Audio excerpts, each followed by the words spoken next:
What is going on, comic book fans? Guys, today is Thursday, August 21st of 2025, and final order cutoff is just a few days away. We have until the 25th, so we have 4 days to figure out what books we want to be pre-ordering at that sweet, sweet discount. And if you go to mycomicshop.com, you can save up to 35% of the cover price of these books, which is how I order my books personally. But guys, final order cutoff. This is kind of a big week for final order cutoff. There are a lot of great covers. There are a few books with something in the guts that are pretty interesting. And then we obviously have the cover lover spec. And then we got to talk about those new number ones that I think you guys might want to be pre-ordering because the stories sound really good. So we got a lot to cover, so let's not waste any time. Let's dive right into the books that have something in the guts and on the cover for speculation.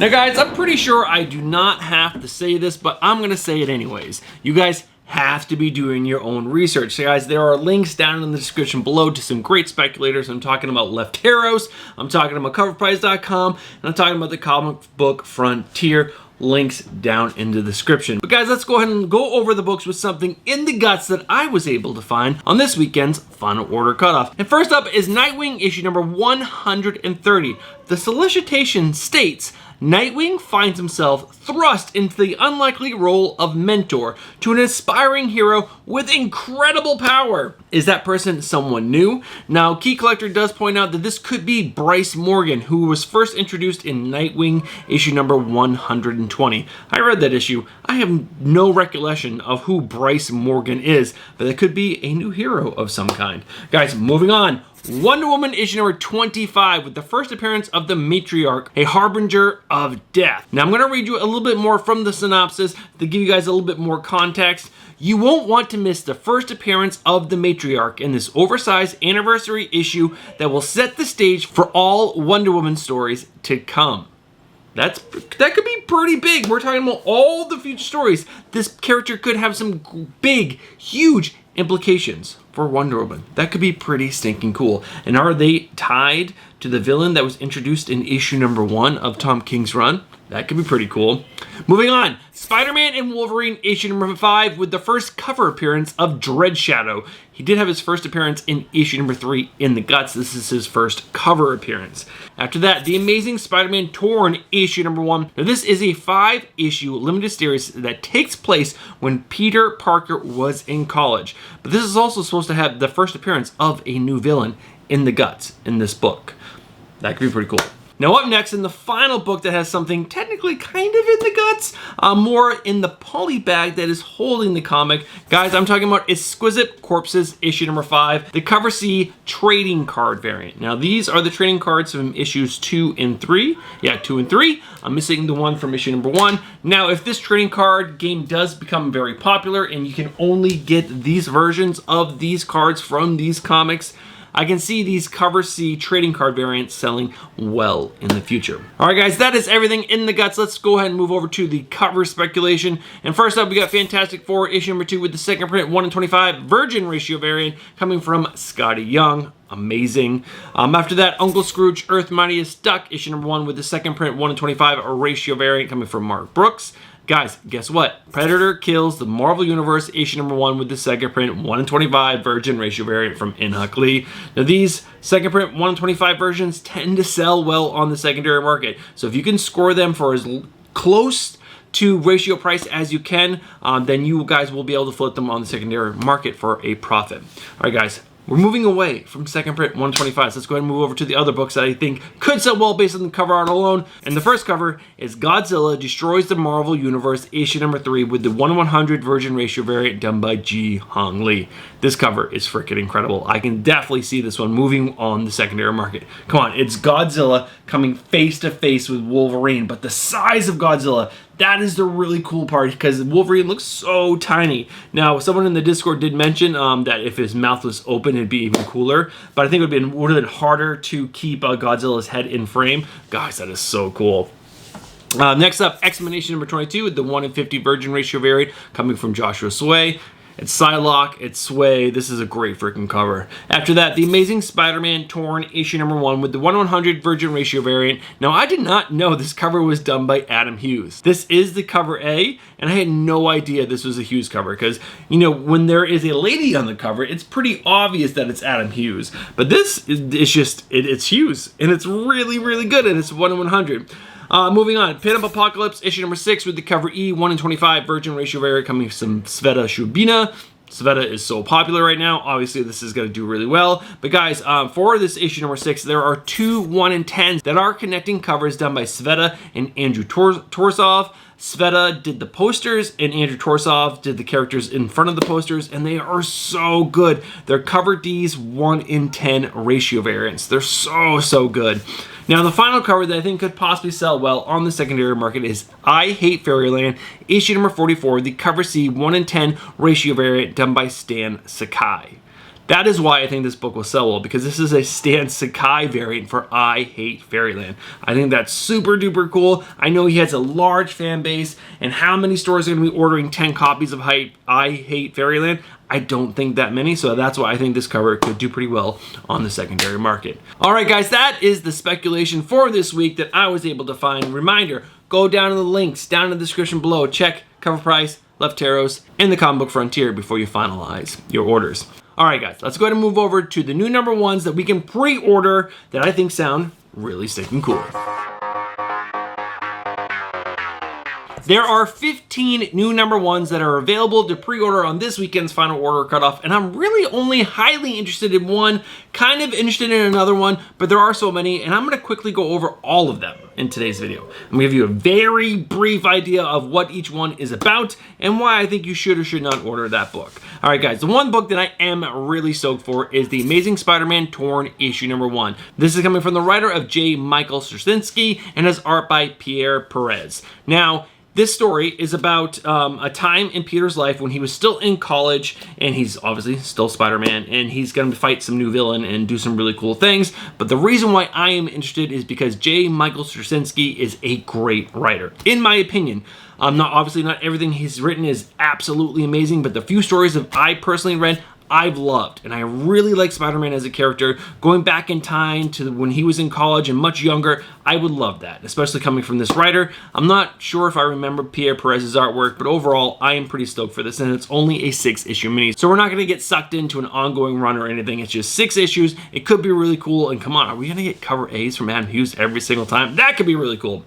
All right, guys, moving on to the other book that I'm pretty excited about, which is No Man's Land, issue number 1. This is coming from Simon Kredinsky, and Simon is a great creator. I really enjoyed almost everything he's done. Something Epic was absolutely amazing. It was a 12-issue maxi series, super fun, and also Blood Commandment was also really fun. It was a short 4-issue werewolf story, which is super duper cool. Now, this story is much more like, you know, not crazy and out there. It's much more, it seems like it's going to be CIA, FBI type of stuff. I'll go ahead and read the synopsis really quick. Damone Islands, for 3 months each year, you can walk from the US of A to Russia across an ice bridge, a frozen path known as the Ice Curtain. In 1963, when the body of a young woman is discovered on this icy no man's land, the already fragile relationship between the superpowers threatens to collapse. With nuclear tensions rising, an FBI agent and a KGB operative must solve the murder before the ice melts and the war ignites.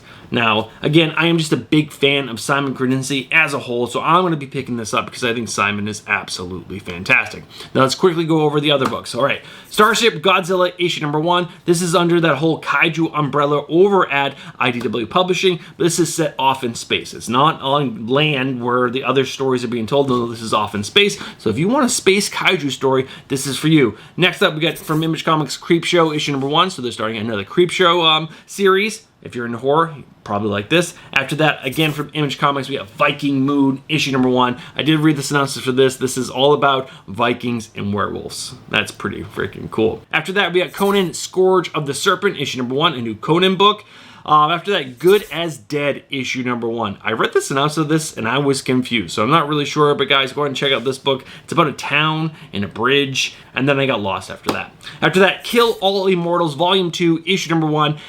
I wanted to love this series. I thought it was so cool. Immortals and they're in family fighting, and like I was hoping it was going to be great. I was disappointed. It was a 6-issue miniseries, and I just got let down. I don't even know if I finished reading it, but they're coming back for volume 2.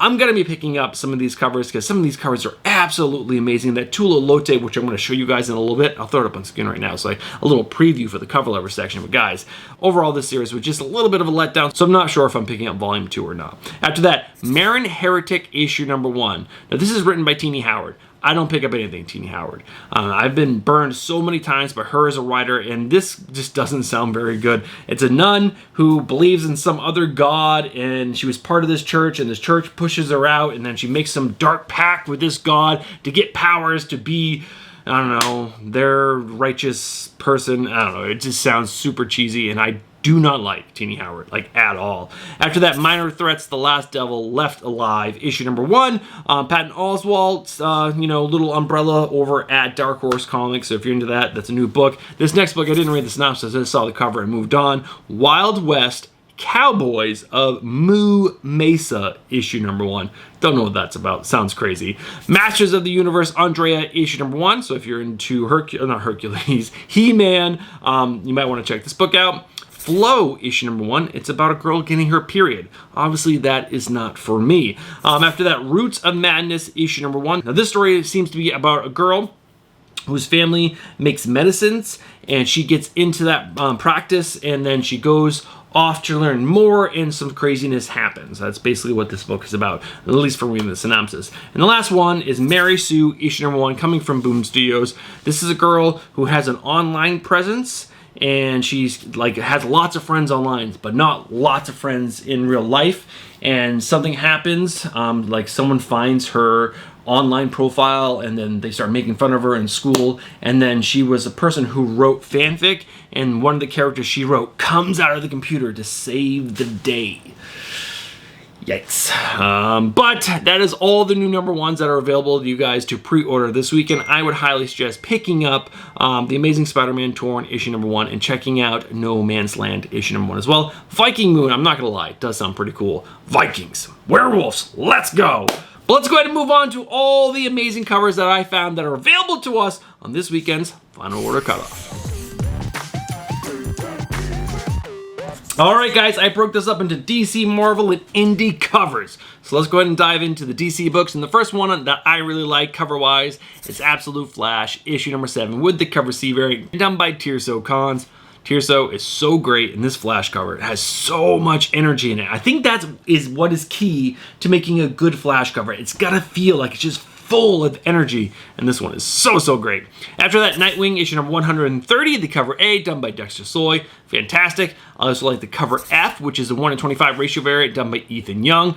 I love how he built Nightwing, the words Nightwing, into those buildings. I think it's so clever, and it's wonderful. After that, Batman, Superman, World's Finest, issue number 43, the cover C variant, done by Adrian Gutierrez. Now, I love this cover. I love this cover because A, it's done by Adrian Gutierrez, who's an amazing artist, but if you go all the way back to issue number 33, there was an exact cover just like this, but with Batman and Superman, not Bizarro Batman and Bizarro Superman. And it's just juxtaposition, and if you look at them side to side, which I'll make sure they're up on screen right now, the cities are different, the outfits are different, the gun that Batman is shooting versus the Bizarro Batman are completely different. The Bizarro Batman has barbed wire rope. It's just, they're so cool. Definitely already picked up the issue 33 cover C. I'm obviously going to pick up this version C for 43 and put them next to each other up on the wall for a little while. Also, guys, I updated the wall. It's pretty sweet. After that, Batman, Superman, World's Finest, issue number 43, the cover D, 1:25 ratio variant, done by James Herron. I love this cover. They haven't put the trade dress on it just yet, but guys, this cover is so good. I love the way Superman looks. I think she looks dope. After that, almost all the covers for Wonder Woman, issue number 25, are on the list this week. I love the cover B, done by Mark Spears, and I am not a Mark Spears fan, but this cover right here is so good. I wish it wasn't the trading card variant. I wish it was just like a regular cover, because his artwork for Wonder Woman is fantastic. I also like the cover D variant, and I think this is fantastic. I also like the cover E, the pumpkin spicy variant, done by Yasmin Putri. If you look really close, the cat is Cheetah, like the villain, which is super duper cool. And last but not least, I like the cover H, which is the 1:25 ratio variant, done by Tran Gwyn. So good. After that, I like Titans, issue number 27, the cover D, the pumpkin spicy variant done by John Boy Myers. So good. I almost wish they didn't put the names on the cups, so that way when you went to a convention, you could have John Boy write the names on them then, because there was another cover that came out like last year or the year before that I did that for. It was so cool to go out to Muhammad Asrar and have him do that to the cups. It was so good. Moving on, the New Gods, issue number 10, the cover C variant done by Ian Bertram. I love this cover because I'm a big Ian Bertram fan. I think Big Barda and Mr. Miracle look freaking awesome in this, but it's Ian Bertram. I think his art is very subjective, and I like it, but I'm sure a lot of you guys don't, but that's why this cover is on the list, because I personally like it. After that, Catwoman, issue number 79, the cover A, done by Sebastian Fuimara. Fantastic. I also like the cover C, done by Dan Panozin. It's a little more cutesy and like almost like cartoony than he normally does, but it's still super adorable. After that, Justice League Red, issue number 2, the cover B variant done by Jorge Fornes. So cool. Jorge Fornes is so talented. Going back to another cover for Nightwing, issue number 130. This cover was just released right before I was recording this video, or started recording this video. This is the cover E variant done by Gabriel Del Otto. It doesn't say the Gotham variant on League of Comic Geeks where I found the cover, but man, this cover is so good. Del Otto is so talented. Now, there is another cover done by Del Otto, but it is for Catwoman, issue number 79. A Catwoman, Del Otto, yes please. And this is the cover D Gotham variant. Now the final DC book is Absolute Batman, issue number 1, the 8th print variant done by Jay Lee. Alright guys, let's go ahead and move on to the Marvel variants. We're kicking this off with one that is pretty cool. Ultimate Spider-Man, issue number 21, the 1 in 25 ratio variant done by Alexander Lozano. Now, Mary Jane looks really kind of goofy and corny. This pose is a little out there, but it's Alexander Lozano. It is so good still. I don't know. I like it and like kind of don't like it all at the same time, but I'm definitely picking this one up. After that, X-Men issue number 22 with the Psylocke variant and the 1 in 50 Virgin ratio variant done by Joshua Sway. Just like in the cover spec, I think this cover is so good. If you can't afford the 1 in 50, definitely pick up the open order for your collection. After that, Daredevil issue number 25, the 1 in 25 ratio variant done by Eric M. Geist. Pretty good, but guys, this next cover might be the cover of the week. Daredevil 25, the variant cover done by Lee Bermejo. Guys, this is so good. This is like so good. I love that Bermejo makes the suits actually look like clothing that could fit on the body and not just like, you know, painted on things. It's so good. After that, Death of the Silver Surfer, issue number 4, the 1 in 25 ratio variant done by Phil Noto. I love this cover. I think it's fantastic. After that, Spider-Man and Wolverine, issue number 5, the variant cover done by Ario and Dito. Now, when I first saw this, I'm like, oh, this is not that great. But if you actually take a second and look at Wolverine's face and Kraven's face, it's so detailed. It's so good. I love this cover. I definitely love this cover. This is probably going to be the cover I order for this issue. Next up, Godzilla Destroys the Marvel Universe, issue number 3 with the 1 in 25 ratio variant done by Jeremy Wilson. I think it's pretty cool. A lot of negative space. You got some Cyclops blasting Godzilla. Like that would do anything to Godzilla, but it's pretty cool. After that, Godzilla Destroys the Marvel Universe with the variant in the 1 in 100 Virgin ratio variant done by Ji-Hyung Lee. Probably the second best cover of the week. This is so cool. Make sure you guys are pre-ordering this for your PC. You definitely want it. And if you can score that 1 in 100, might be able to make a couple bucks on that. After that, Godzilla Destroys the Marvel Universe number 3, the fan favorite variant done by a name I'm not going to try to butcher, but it's really cool. Like Godzilla about to step on your face. So great. And the last one is the cover A for that same book done by Mark Brooks. Now, Godzilla doesn't look great here, but if you look at all the X-Men on this cover, they look fantastic. Especially Rogue. Rogue looks real good. And Wolverine. But man, Rogue, so good. After that, The Amazing Spider-Man Torn, issue number 1 with the 1 in 25 ratio variant done by Mark Chiarello. I want to say that's how it's pronounced. Just a really cool cover. I like the bright orange. I think that's really cool. After that, Predator, Black, White, and Blood, issue number 3, the cover A, done by Martin Coccolo. The energy in this cover, just like that Flash cover from before, the energy is so good. And how good does Predator look? So great. I also like the 1 in 25 ratio variant done by Alan Qua. Same thing. You can feel the energy just coming off the Predator. amazing. The final Marvel cover that I like is Venom, Black, White, and Blood, issue number 2, the 1:25 ratio variant done by Carlos Gomez. I think that's a awesome rendition of Venom. The indie covers. First up, Invincible Universe Battle Beast, issue number 5, the cover D, 1:25 ratio variant done by Yasmin Putri. Amazing. Yasmin is just, she's next level. After that, the cover F 1:100 ratio variant done by Assad Ribic. Amazing. Battle Beast looks dope. After that, I Hate Fairyland, issue number 44, the cover C 1:10 ratio variant done by Stan Sakai. Just like I showed you guys before in the cover spec section. This next cover. Amazing. I don't know how this is going to be hard to get or not, but Star Trek Red Shirts, issue number 3, the 1:10 ratio variant done by Suspiria. Come on. How good is that? The terror in that girl's face with that creepy thing there. Oh, that's awesome. After that, The Curse of Shirley Johnson, issue number 3, the cover A done by Jonathan Galpon. I don't know what that villain is or what that creature is, but that is crazy. After that, Witchblade, issue number 14, the cover C variant done by Raymond Gay. Such a talented artist. After that, Ghost Pepper, issue number 3, the cover B variant done by Humberto Ramos. Humberto Ramos is so good. He was at Terrificon, and I almost stood in line to talk to him, but his line was so long. It would have been there for at least an hour, and I just didn't want to spend that kind of time just standing in one spot. But man, such a talented artist. After that, Pin Up Apocalypse, issue number 6, with the cover D 1:10 connecting variants done by Sveta Shubina. I think I like the one with the girl in the red bathing suit, which I believe is Foxy. It was so good. I only like that one more because the other version with the girl in the white top and jean bottoms, the tongue in the poster looks weird. The other one just looks so good. Pin Up Apocalypse, issue number 6, with the cover E 1:25 Virgin ratio variant coming from Sveta Shubina. So great. After that, Kill All Immortals, volume 2, issue number 1, with the cover D variant coming from Tula Lote. Man, that is so good. She's such a talented artist. After that, Marin Heretic, issue number 1, with the cover C in the cover E 1:20 black and white virgin ratio variant coming from Jenny Frizen. It's Frizen. It's amazing. After that, Marin Heretic, issue number 1, with the cover F 1:25 ratio variant or virgin ratio variant done by Suspiria. So good.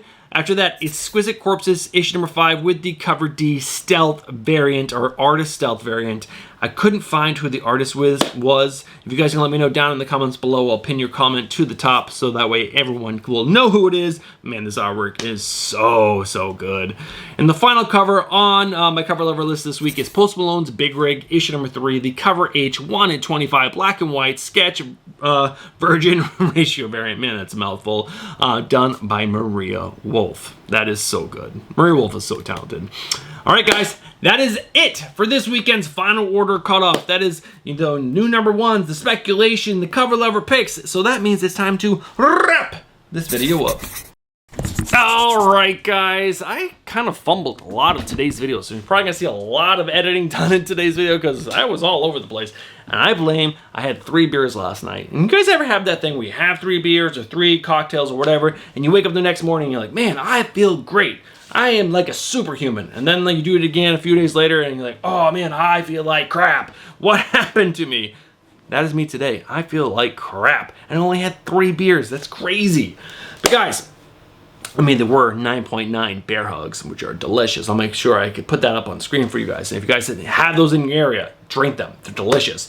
But guys, if you guys have been watching from the beginning of this video all the way to this point in the video right now, you guys know what you are. You guys are legends. Thank you guys so much for supporting the channel so much. Now, if you guys look down and you're not subscribed to the channel, but you enjoy comic book content, you know what I'm gonna say. I'm gonna say, what are you doing? Get yourself subscribed, hit that bell for notifications, and smash that like button. All right, guys, have yourself a great weekend. Make sure you guys put in your orders by at least Sunday. If you're gonna pre-order from mycomicshop.com, you gotta get your orders in by Sunday. That's when they chop off their list. Other shops give you until Monday, until about 5 p.m. Eastern. But make sure you guys are pre-ordering all the books you saw on today's video that you guys want, so that way you can save that discount. And I'll catch you guys on Tuesday with the Wednesday pull list. All right, guys, have yourself a great weekend, and I'll catch you guys in the next one. Peace.